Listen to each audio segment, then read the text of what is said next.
La victimite est quelque chose qui est bien connu. Ce n'est pas quelque chose de mystérieux, c'est quelque chose avec lequel on doit se battre souvent intérieurement. C'est simplement un état d'esprit. C'est un état d'esprit qui nous fait croire que nous sommes impuissants devant la vie et qui nous fait croire que notre vie est là au hasard, que n'importe quoi arrive n'importe quand et puis qu'on n'y peut rien. C'est essentiellement, je dirais, essentiellement une position d'impuissance. Mais c'est une façon de voir les choses.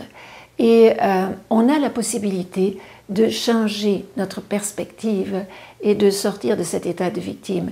Mais dans l'état de victime, on est très malheureux. On blâme les autres constamment. Ce n'est jamais notre faute. On est frustré, on est en colère contre la vie. On n'est vraiment pas bien. C'est un état qui est très souffrant.